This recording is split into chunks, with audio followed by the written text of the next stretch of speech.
List of presidential candidates on the rise. Sajith-AKD debate, a non-starter.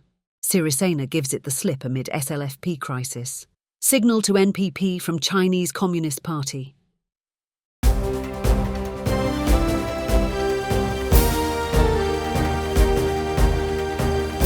The leader, දේශයට මග කියන ප්‍රවෘත්ති පෙළගැස්ම.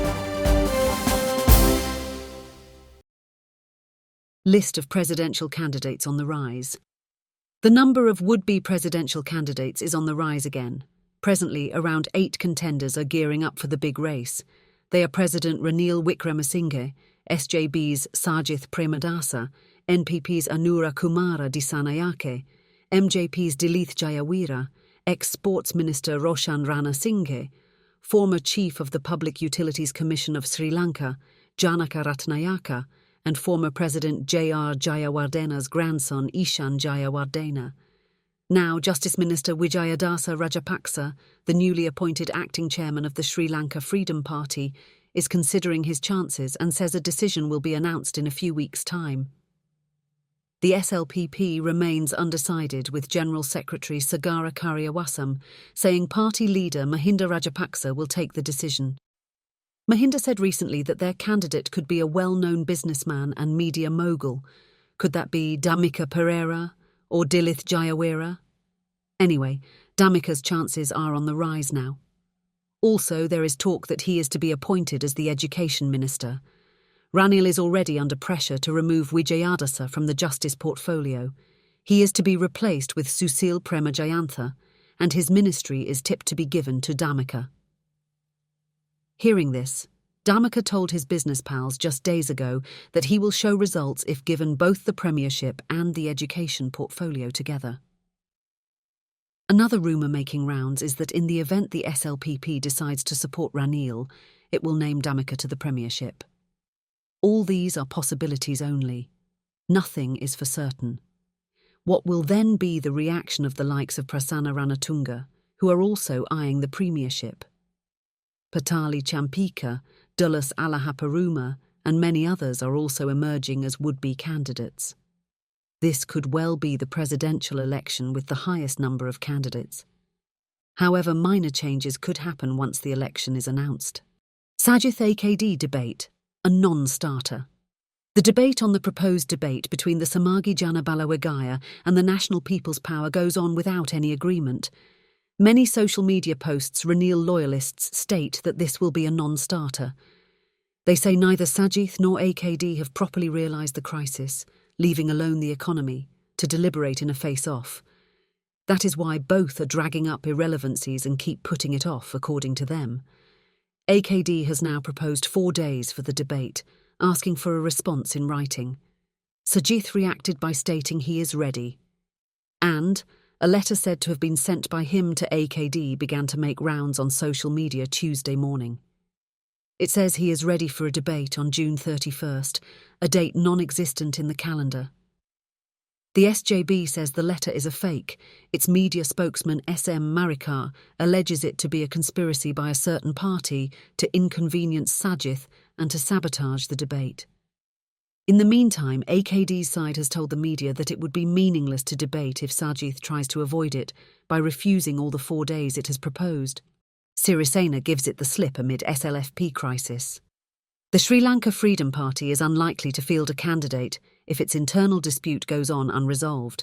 Furthermore, contesting a general election under its hand symbol will be problematic for its candidates. Approving nominations by SLFP candidates will be difficult at future elections in the event its internal crisis continues further. Election Commission Chairman RMAL Ratnayake has told Ceylon Wire. He said the party presently had 2 factions, who have made separate party appointments. Its constitution too has certain issues, he said, adding the commission would not be able to judge whose nominations it should accept. The SLFP factionalised as Sirisena and Chandrika factions after courts issued an injunction preventing the former from functioning as the party chairman. The Election Commission chief added that he is prepared to have talks with both factions before deciding on the legality of these recent appointments made to the party. The two factions trade accusations over their respective appointment of Nimal Siripala and Wijayadasa as acting chairman. Wijayadasa is also going to file a fundamental rights case against Public Security Minister Tiranalis after police denied him entry to the party headquarters. Also, the CBK faction is planning to go to courts against Wijayadasa over the appointment of a non-member of the SLFP as its acting chairman. Wijayadasa has shown in the past that he does not care much about ministerial positions, so he may resign in a matter of days with the intention of contesting for the presidency. From Nuwara Eliya, Ranil had instructed Government Information Director General Dinith Chinthaka Karunaratne not to get involved in the SLFP matter. That is a good move, because some in the SLFP are in the government while others work against it. It is best to mind one's own affairs. Amid all these happenings, Sirisena has given it the slip. How about that? Signal to NPP from Chinese Communist Party. A top delegation of the Chinese Communist Party met the leader of the National People's Power, Anura Kumara Dissanayaka, at the JVP head office on Tuesday. The visiting team was led by Vice Minister of the CCP's International Department, Sun Haiyan. It also comprised head of the department Liu Jianchao and political councillor of the Chinese Embassy Chen Xiangyuan. NPP MPs Vijita Herath and Dr. Harini Amarasuriya, as well as Sunil Hadunetti and Professor Anil Jayantha participated in the discussion. A NPP statement said they discussed matters relating to the current political situation in Sri Lanka and upcoming elections. The NPP briefed the Chinese delegation about their election preparations and the need to create political stability to rescue the country from its crisis situation. Anyway, critics find this meeting to be a powerful signal given by the Chinese Communist Party. With that, the NPP's ratings have gone up a notch. The SJB has not given it up either and acts as if they have won already. Sajith has sent a team, including his media advisor Kalam Palitha Mahiratne, to Sigiriya to find a suitable location for his swearing-in ceremony. After his father took oaths at Patiripuwa of Sri Dalada Maligawa, the son is planning to do it atop King Kashyap's Sigiriya rock fortress. Amwe politicians, too, have the right to dream. We, too, accept their right to do so. That's it for today.